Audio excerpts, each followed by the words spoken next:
You're listening to the Resilient Author Podcast, the show that goes beyond the pages to explore the grit, courage, and resilience it takes to write and publish a book. I'm your host, Carrie Human, and each week I sit down with authors to uncover the stories behind their stories, the challenges they faced, the breakthroughs they experienced, and the wisdom they've gained along the way.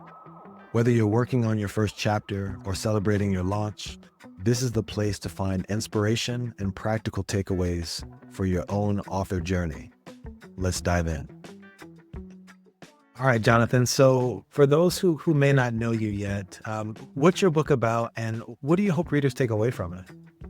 Yeah, so my book is about a dream of learning how to fly, paragliders specifically. And it's told through the prism of 10 years with recurrent and uncurable cancer. I think the thing I hope that readers take away from it is a sense of urgency to do that big, difficult thing that you've been wanting to do. And maybe also a reflection on their own mortality. I think that's something that's useful to consider and reflect on and think about frequently. There's no reason not to, and I think that it can only benefit your life by understanding that it's short, so make good use of the time you have. Those are wise words. I definitely want to dive more into the cancer component. Yeah. But before we get there, like, where did the idea for the book first come from? Like, obviously, you're sort of looking at your mortality. Where did the idea come from just to even get this out there? Yeah. I think the first person who ever kind of planted the seed of, oh, you can write a book was my old therapist from years ago. And he made a comment at the end of a session and he said something like, I think you have a book there. And I didn't think much of that at the time. And then what happened really kind of in the past 2-3 years, I took 6 months off of work. I had another, stretch where I had to deal with more cancer, more surgery. And during that time, I decided to focus in on writing, something that I enjoyed doing. Hadn't really built a consistent practice around it. And so I decided, I'm going to do that and see where it goes. And after really developing a writing practice for about a year, there was a point where I was like, well, you know what? I think I have the foundational skill I need to write a book. Now I just need, now I need a template. I need an outline. So yeah, there were a couple of different things, but I certainly started in an iterative sort of fashion with smaller pieces before I decided, I'm going to write a book now. So you mentioned your therapist. Was the idea for the book something that had already been brewing way before the cancer diagnosis, or was it the cancer that kind of started this motion of like, okay, I need to tell this story? I think I knew that whatever story I would be telling, it was going to be connected to the cancer story, because it's hard to decouple that from really anything in my life at this point.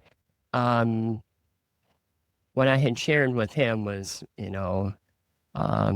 more around details and my experience going through treatment, which was awful, and then recovering from it and how I thought about that now, what I had learned. Where it comes to the book, and his remark was, wow, that experience in and of itself is a lot. The way you tell it, you have a story there that might be a book. But what I came back to when I was mapping out the narrative that became, a manuscript that became many revisions into a manuscript, was about something that did predate cancer, which was my interest in flying. And so I weave that story of how I came to even learn about paragliding, and then this recognition of, wow, this is amazing. This is something I want to do. And that kind of sets up the story. And then there's all these things that get in the way of wanting to do that, but then I finally do. So, yeah, it's kind of the story in a nutshell. No, that resonates. Skydiving, paragliding, bungee jumping. Like when I think about those things, like something in me just starts to swell, and I imagine a lot of people feel that. Like it almost seems like this ultimate act of freedom. How does like that experience of paragliding connect to your philosophy on facing fear and uncertainty in general? Oh, that's a good question. Um, Couple of things come to mind. We're land mammals. We're not meant, we're not designed to fly. You have to train your mind in a way that, I don't know, is unique. It's uncommon. It requires facing deep fears. Some people, it would never occur to them to even try, but there really is something to that, to being with an uncomfortable experience, an uncomfortable feeling, and training your mind to understand that this is just an input, this is information. How I choose to react, I have some degree of control over. So that's one thing that comes to mind. The other thing that's been super important for me, and part of why I tell basically everyone they should try paragliding, is that getting up above the ground, above the trees, above mountains, that perspective, altering your perspective on the world and your place in it, boy, that's powerful. I think really challenging experiences in life can do that. They change the way you think about yourself, you think about others, think about your purpose. There are similar experiences you have when you're flying. And you get to see just absolutely breathtaking views of nature that really only birds get to see, and you get to see them as well. So I recommend that everyone try it. If for nothing else, then change your perspective for a few moments. You'll learn something. Yeah. Wow. No, it just sounds like an incredible thing to do. And it's something on my things to do list. I don't even want to call it a bucket list, but I mean, how many times have you been up in the air now at this point? You get to a certain point and I mean, I have a logbook somewhere that has all of the numbers on it, but it's in the hundreds. I, I'm still, I'm still in the stage where I'm not an advanced pilot. I'm an intermediate pilot. When I go flying, I can get up and stay in the air for several hours if the conditions are right. But yeah, something I've been doing for 2.5 years or so. Yeah. Wow. And this all started from the cancer diagnosis, or is this something that you had already started doing previous to that? I learned about paragliding before all of the cancer stuff, but I had never done it. Where I realized it was a thing and it was something that I wanted to pursue was after I started learning how to skydive. Oh, wow. So So you skydive as well. No, I started learning about 13 years ago, and I realized a couple things. I realized I didn't have enough money to finish the training, and I realized that I really liked flying the parachute a lot more than I did like falling out of the sky. Uh, Mm. so I was like, how do I fly a thing and stay in the air and not jump out of a plane? And I was like, oh, paragliding. And I found it and I was like, you know what? Someday I'm going to learn how to do that. And look at And you then, now. yeah, and then the cancer stuff. But um, yeah, that's kind of the story, the circuitous pathway to learning how to fly and what it's taught me, along with all of the things I've learned about myself, having been through um, 10 years of this crazy Mm. disease. Wow, it's really inspiring, Jonathan. I find it fascinating just in general as human beings and just the news we get. It happens with airplanes. You hear about the two or three airplanes that crash every year, but not all the ones that actually land safely. And with paragliding, you hear about the one or two freak accidents that have happened over the span of 10 years, and it freaks everyone out. When you're up there, is there a part of you that feels like safer than you would like walking in the streets of New York or driving on some, crazy highway? Oh, that's a very conditions dependent Mm, question because sometimes the air just feels wonderful. mm. I had some flights. I went to Colombia earlier this year, and then most recently, I was in the French Alps flying there. Wow. Um, and in both of those locations, pretty much all of the flights that I had, the air was just wonderful. There were, um, really smooth thermic air, the sort of air that birds fly in and go up. We do the same thing. Mm. Um, I've flown in air that is not friendly and makes you really, um, really tense and holding on for dear life. Mm. So yeah, it all kind of depends. Um, your mindset is a big factor too, right? Like when I'm preparing to fly, checking in with yourself, how you're feeling, trying to put some distance between um, anything you've been anxious or worried about, just in life in general, and what you're about to go do. Flying in the air it's a pretty important thing. Part of kind of my meditative pre-flight preparation. Um, but yeah, I've had probably more flights than not where you get up to a certain height and you relax and you breathe. Mm. Um, you're just kind of floating and sailing through the air. Those are pretty special, Mm. How especially long are you normally up there? Like, what's like an I. average? And again, all really depends on the conditions, but most of my flights nowadays are, you know, hours plus. Wow.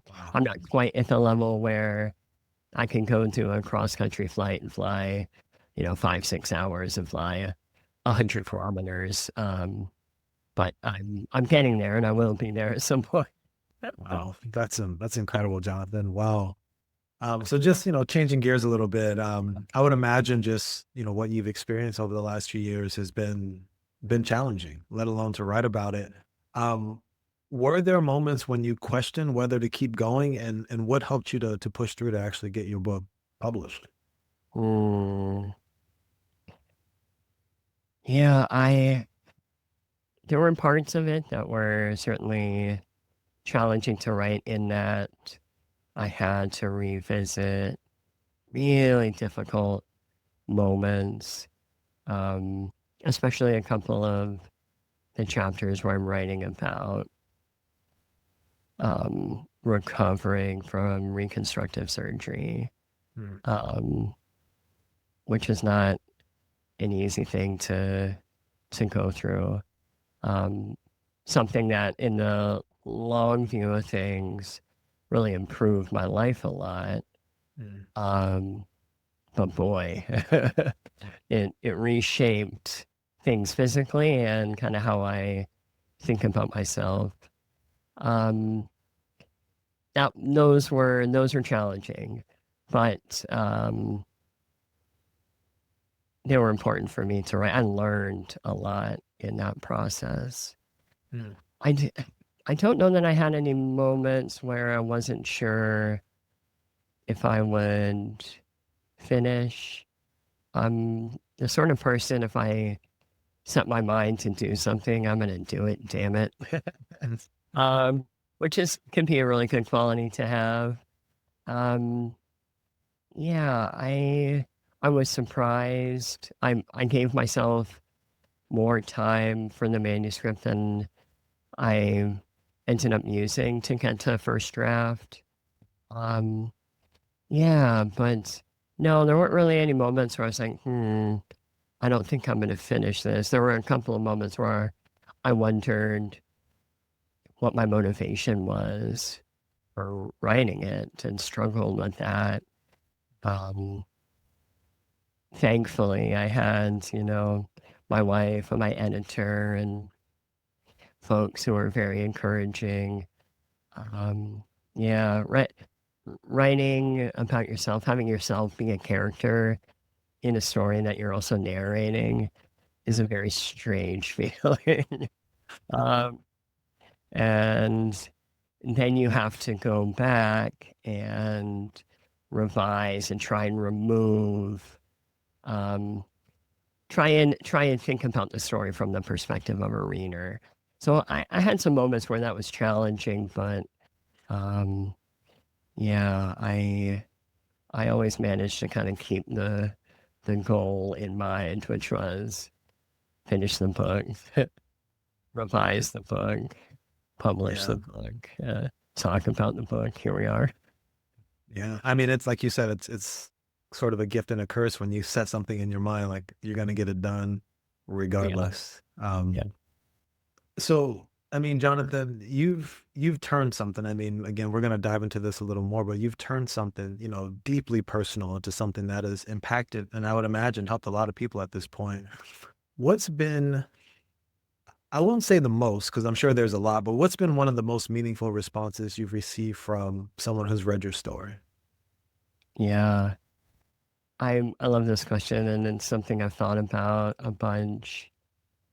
Um, there were a couple of people who, after reading the book, texted me, and a couple of them sent like actual photos of passages in the story Hmm. and told me how important it was for them to read those sections. And that meant a lot. That someone I knew, and most of the time these are friends of mine because they're texting me. um, that was important for me and meant a great deal that the story was resonant for them, Hmm. that they could see themselves in it, that it was encouraging, that they learned something. Um, that sure means a lot. um, and I've been doing book events. I've had a handful of readings here in Washington. Um, I had a friend of a friend, someone I hadn't met before, who came up to me after the reading, and she told me a very personal story about her brother who had died by suicide, and Hmm. um, how that experience had shaped her career and her interest in mental health. Um, yeah, I've definitely learned some things about friends and people in the paragliding community that I wouldn't have known otherwise. And just hearing that the story that I'm sharing inspires people to want to tell their own stories, has meant a lot to me. Yeah. Mm, mm. Yeah, I think just kind of to your point, when our books can inspire other people to want to tell their stories, it just feels like one of the greatest gifts you can offer someone, just to open Yeah. up and be vulnerable in that way. That's incredible. Um, you know, you were talking about the reconstructive surgery, and I know you go more into it in the book, but you know, I mean, you don't look like you're 100 years old. You look like a fairly young guy, you know. You face challenges most people can't imagine. How has your diagnosis changed the way you see time, purpose, and like what really, really matters in your life? Yeah. It's changing a lot. I mentioned earlier that reflecting on your mortality is something that's important to do. It's something that a lot of people tend to put off until it's right in their face. Mm, Um, I think in some ways I was fortunate to have this diagnosis um, because what it did was it brought into contrast the things that were really important for me early. Um, I wouldn't wish a cancer diagnosis on anyone in age 30. It's pretty disruptive to your life. Um, but I don't know. In a lot of ways, it's given me more than it's taken. mm, It shaped my perspective and philosophy on life. Um, I think it's made me a more patient person too, particularly with myself. mm, um, and yeah, none of us are going to get out of life alive. We also don't have enough time to do everything we could ever want to do. mm, So we have to make choices and choose certain things over other things. Um, I don't know if you're familiar with an author named Oliver Berkman.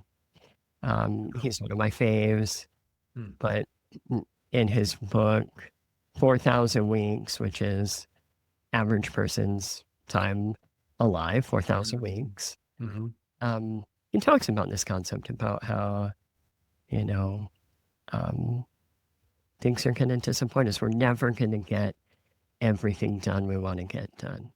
mm, Nothing is ever going to be perfect. And if we can find a level of peace and acceptance with that, we're going to be a lot happier in life. mm, Um, so I'm trying to take that to heart in kind of how I live. Um, don't let perfect be the enemy of the good. Know that mm, um, your ambition is a great thing, but you can't be crushed by disappointment when you aren't able to optimize your life into exactly what you want. Um, yeah, I think there's a lot of pressure in society to do that, and mm, um, yeah, find find the core things that are the most important and put your attention there. mm, Um, Reduce the amount of distractions that you have, and know that the attention that you give the people in your life, the time you spend with them is really what you're going to be thinking about at the end, not how much money you made, not your career successes. It's going to be the people and the experiences that you had. So, mm. yeah. For you, Jonathan, is there like a sort of a clear line of like before the diagnosis and after in terms of just how you live and how you see your reality, or was it like this sort of gradual change for you? That's it's so many years now.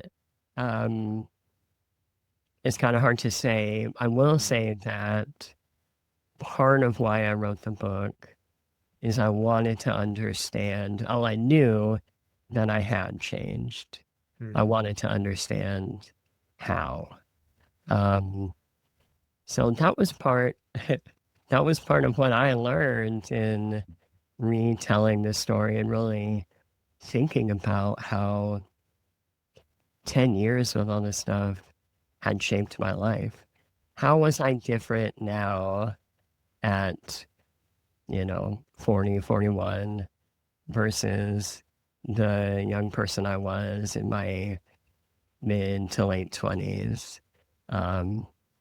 So yeah, there is, I'll leave it up to readers to make the judgment. And my wife is probably the best person to answer this question. Because she knew me 10 years ago and knows me now. Yeah, I would say gradual. Yeah. Um, I mentioned patience. I'm more patient with other people, with myself. I'm less judgmental. I, I think some of these are things that tend to come with age too.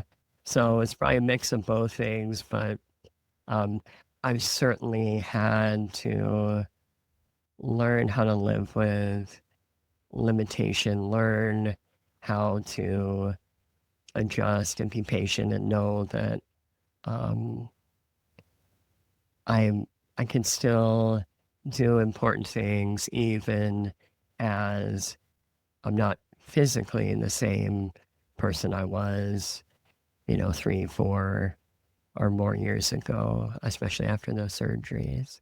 So yeah, some some changes, pretty gradual, some less so, but uh, the sum total, yeah, I'm definitely not not the same not the same person that I was pre-diagnosis. Mm, I can only imagine.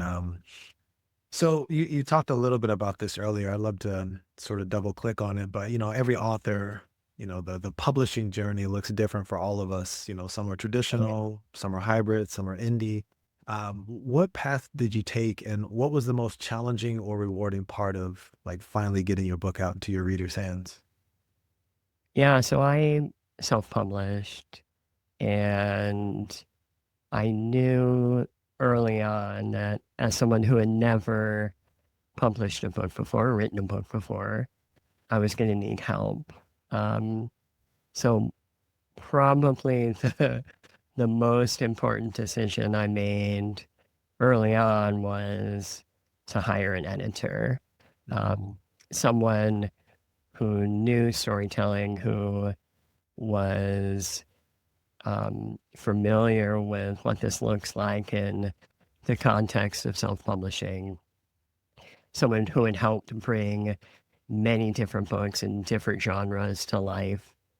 Um, yeah, that was pivotal for me. Um, for as much as I learned about myself during this process, boy, I learned a lot about the mechanics of what goes into not just writing, not just the composition part, but developmental editing and revision and cover design. That was another person I brought in, a cover designer.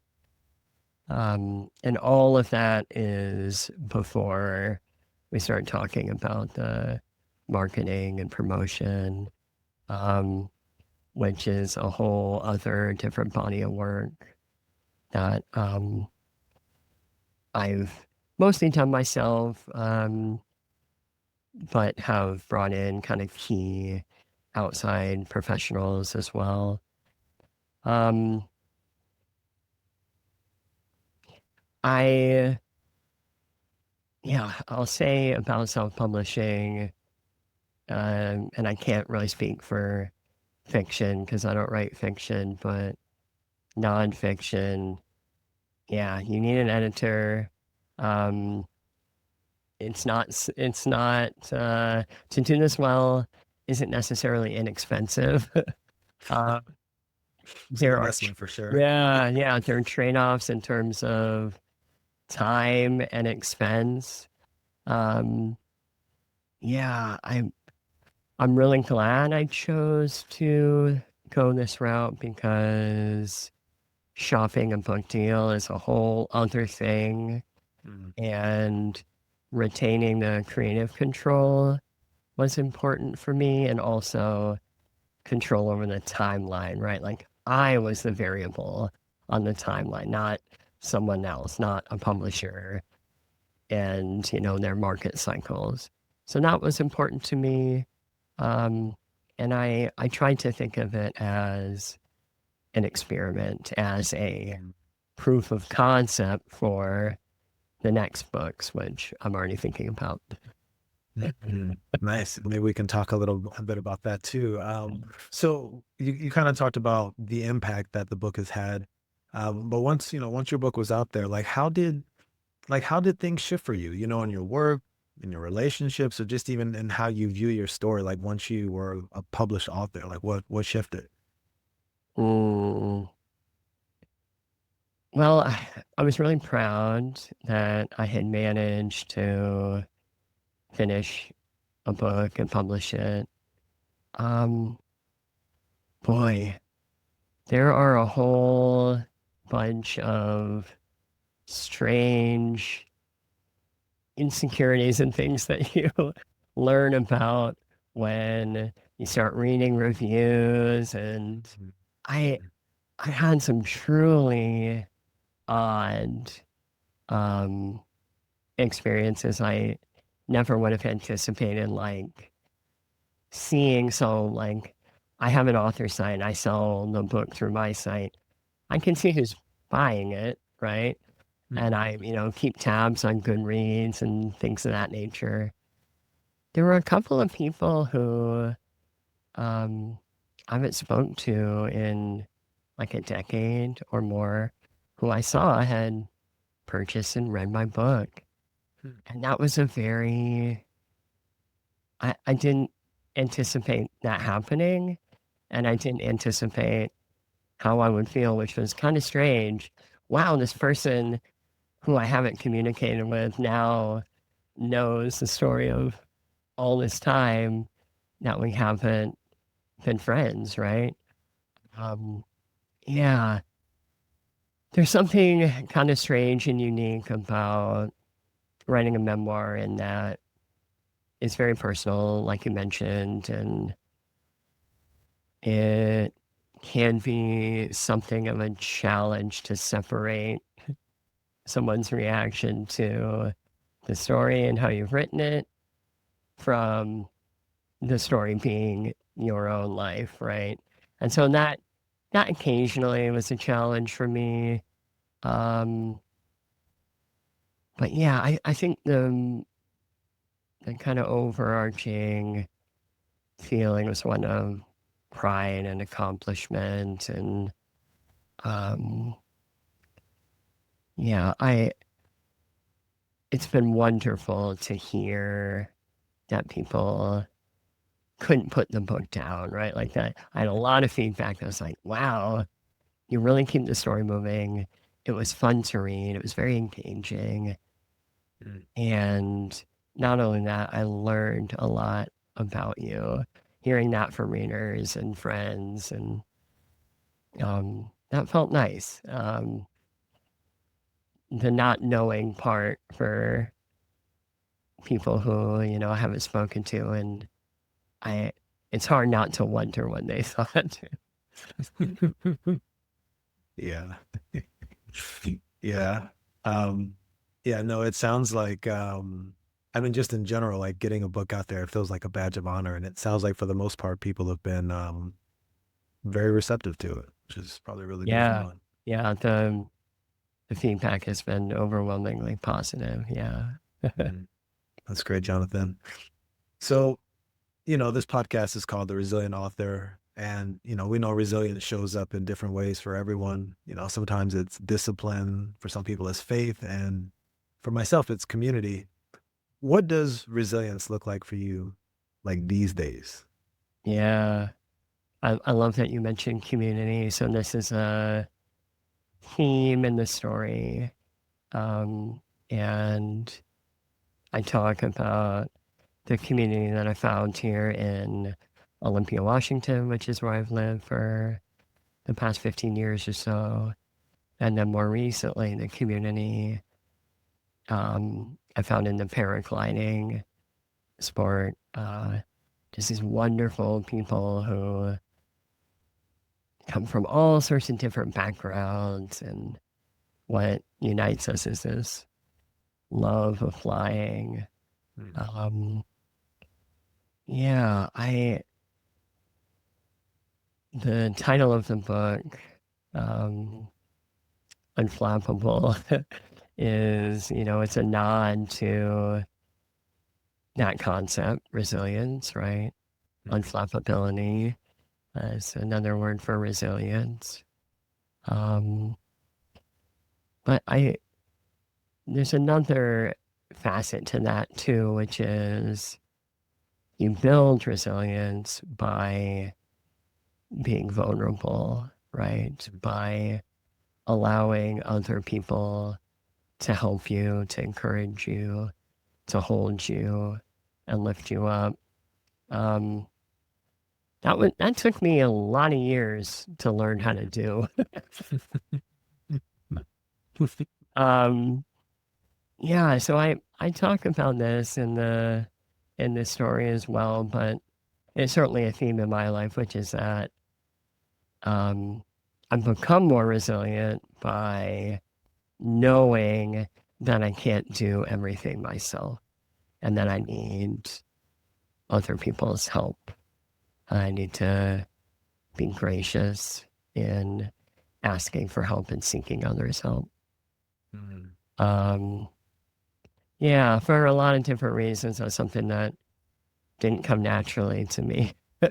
Mm. um, but thankfully, I I just have some wonderful people around me, friends, and my wife. I can't imagine arriving in a reality where I'm as resilient as I am without her help and navigating through all this stuff over these many years. So I'm very, very grateful. Yeah, it sounds like you and your wife have developed a very special relationship, man. That's beautiful. Yeah. Mm. Just gonna take that in. So Jonathan, a lot of our listeners are, sitting on a story. Maybe they've opened up a couple documents, typed a few words, closed the back, and they just haven't finished. They haven't really started. What would you say to someone who feels called to write but isn't sure they're actually ready? Yeah. I I'm gonna give a version of advice that they may have come across already, which is you just have to start writing and sitting and doing that day over day over day. Um, and it doesn't matter the quality. You just need to do it. Mm. Eventually, it becomes an extension of yourself. I don't know. I almost think of it now as a meditative sort of practice. Um, and then you do that enough and you build that muscle, and then it becomes a matter of putting structure around it. Um, you know, I mentioned, this first book being a proof of concept for other books, but um, going even smaller than that, before I had a book, I had a Substack, and I would write, you know, 700 to 1,000 word pieces every week. Um, find little experiments like that and run them. Um, one of the things that I was looking for early on, but didn't end up finding until recently, was kind of a writing partner, someone who had kind of shared interests, um, who wasn't a full-time writer, didn't do that for their career. I don't do this for my career. I have a full-time job, but was deeply passionate about it. Um, I it's worth spending some time to try and find a person like that or a group like that. I didn't until fairly recently. Um, there's another source of encouragement and another reason to write right there, another person who you can collaborate with. The other advice I would give is when you've run your experiments, when you feel like, yeah, I can reliably put together 1,000, 2,000 words. I know roughly the amount of time that it takes me to go from, hey, I have an idea of a thing I'll write to here it is, polished and ready to share. Mm.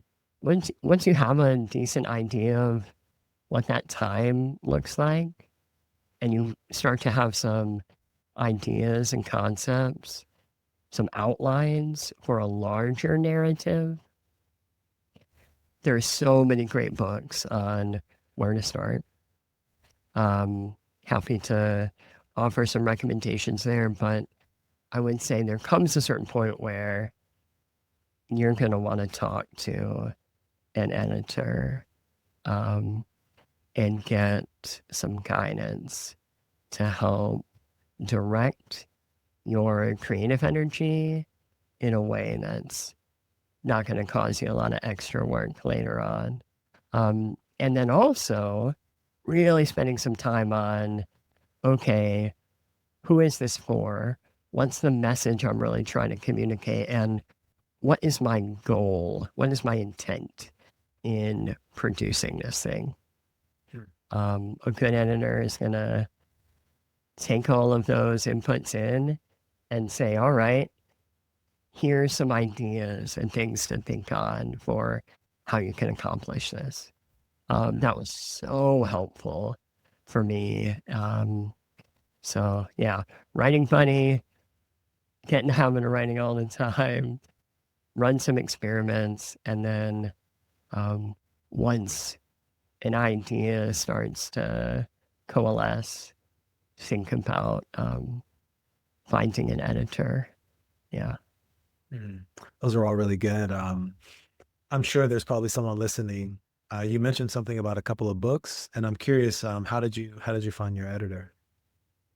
I found my editor through a referral. So someone I knew through a professional network. I happened to mention I was in the process of mapping out a book, and she put me in touch with this person, and I had gotten a couple of like quotes on Readsy from editors, and it's like, And then I had a call with my editor, Bailey, and we just clicked. And I was like, all right, that's it. You're hired. That's amazing. That doesn't happen often. That's amazing that you found that connection like that. Yeah. Yeah.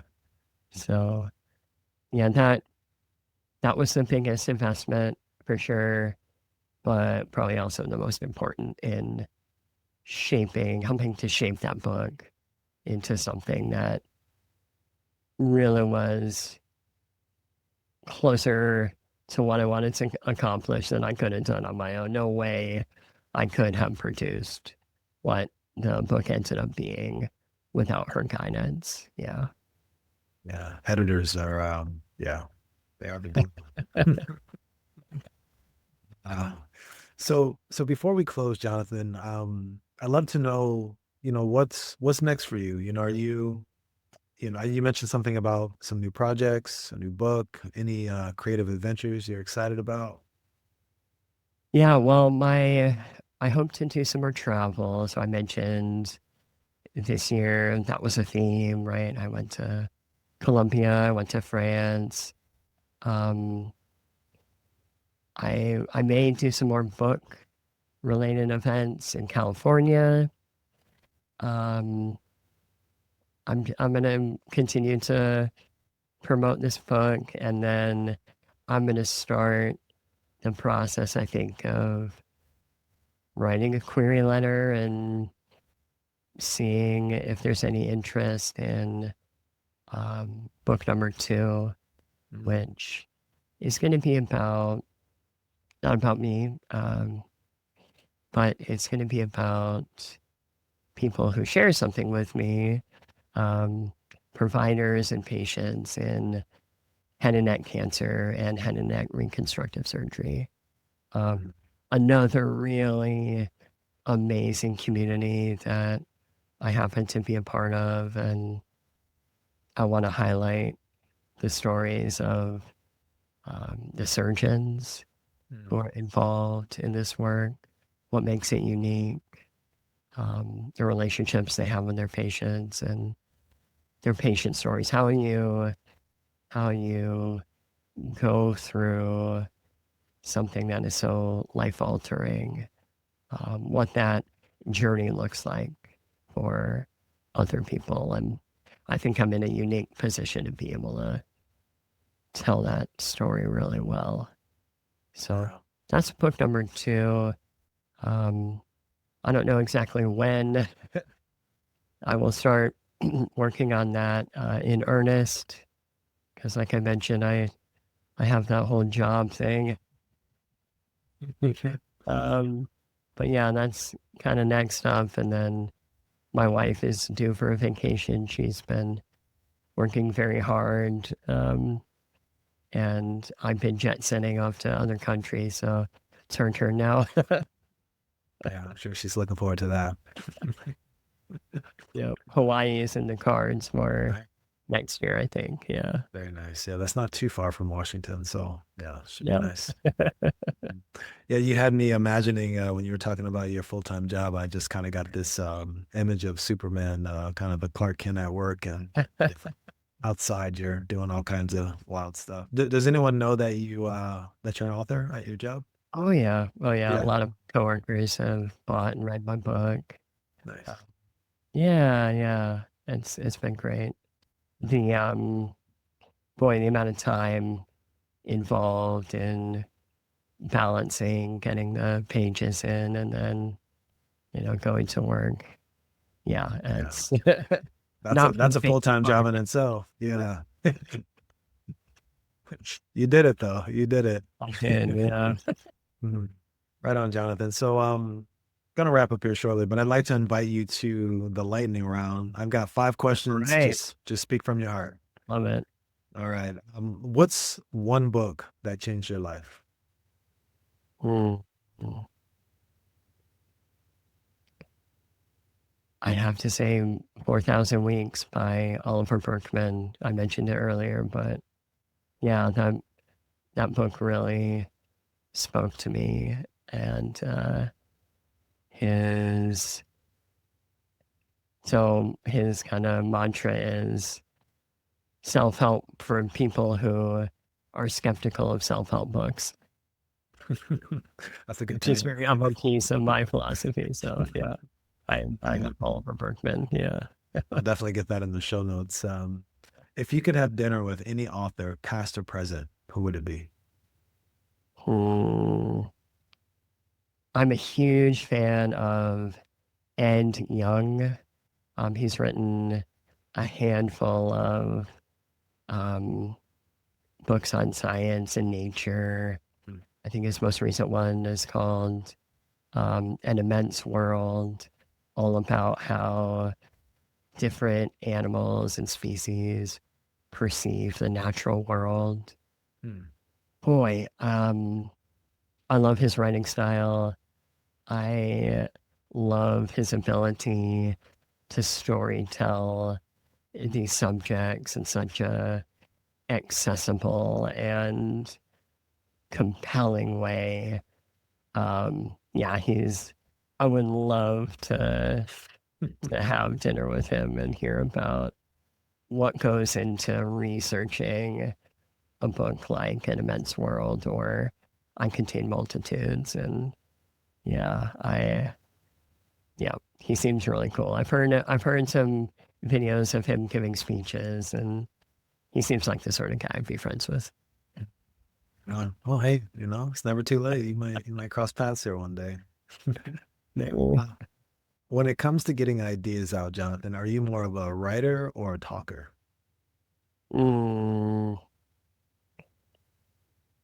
I'd say in general, when I have ideas, they go right to a notepad.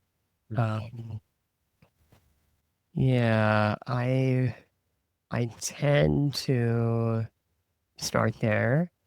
And then as I pick apart an idea, oftentimes I draw little diagrams as well, depending on the purpose. But yeah, it usually, when we come to like the speaking part, I usually have written something that's behind it. So yeah, I tend to ideate on pen and paper. Yeah. Nice, nice. Finish this sentence. Writing my book taught me to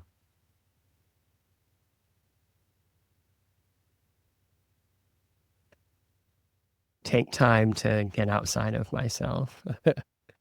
I mentioned that I learned a lot of lessons from my editor and her feedback. One of them was like that empathy and taking on the perspective of your reader, knowing that they don't live inside your head, and keeping that in mind as you're moving the story along. That was a really important lesson for me to learn. Yeah, something that I'm not sure comes naturally to all writers. Certainly didn't come naturally to me, but wow, my writing is so much better for having spent some time getting outside of my head and outside of myself. Once I've done that like initial draft and initial like creative step. Yeah. In one word, what does resilience mean to you?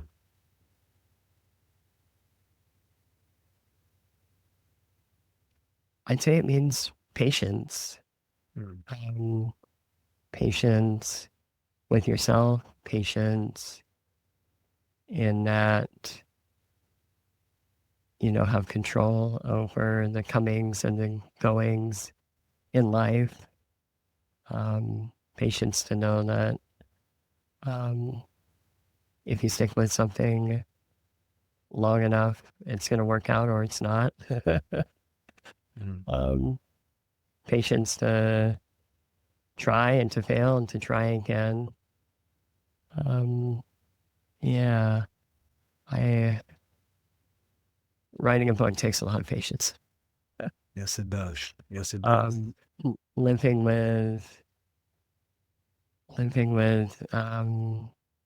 challenging health stuff also takes patience. Recovering. So yeah, to me that would be a kind of connecting theme in resilience is patience for yourself, for others, for the way you live life. Yeah. Well done, Jonathan. You made it through the lightning round. We're going to come into the final chapter now. If you could leave one piece of advice or encouragement with our listeners, something they can take with them, long after this episode is over, what would it be?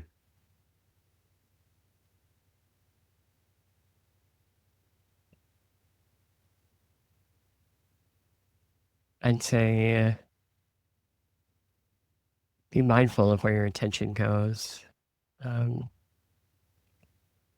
We tend to forget how much space our phones, our notifications, our calendars, all of the little distractions. It's easy to forget how much clutter is up here in your mind, even your own thoughts.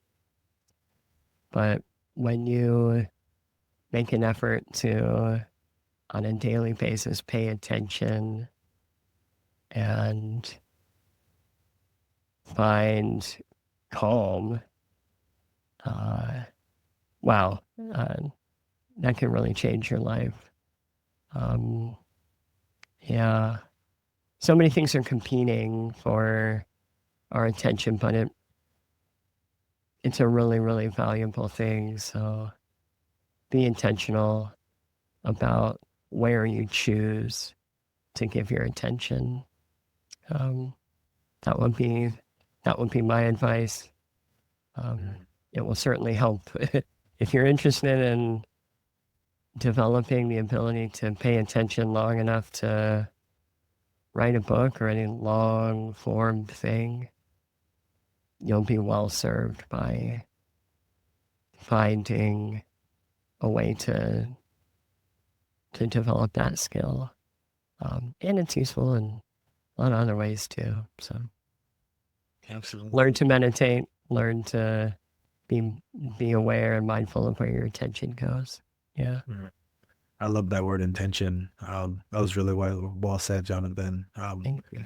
This has been great. I really appreciate you opening up and sharing your story. Before we wrap up, where can people find your book and continue to follow your journey? Yeah. So my book is available on Amazon and bookshop.org. Folks can also buy it directly from me at www.unflappable.press. And I'm also on Substack. You can find me there, unflappable.blog. So the writing that I do, you'll find on Substack. But yeah, would love for folks to check out the book. It's available in audio as well. So print, ebook, and audio for folks who are is big on reading print or ebooks on their Kindle. So yeah. Excellent, Jonathan. Well, again, thank you for spending some time with us today and sharing your story. And yeah, hopefully we can cross paths again in a couple of months. And I hope so. Mario. Yeah. Thank you, Carrie, for having me.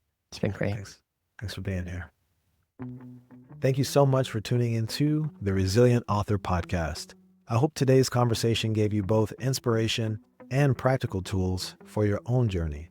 If you've been carrying the idea for a book, but haven't started, or you started and feel stuck, I'd love to invite you to join my 5-day Speak Your Book Challenge. In just 5 days, you'll speak the outline of your first draft and discover how to turn it into a finished manuscript and a published book. You can join anytime at voicetobook.co/challenge. Until next time, keep going, stay resilient, and remember, your story matters.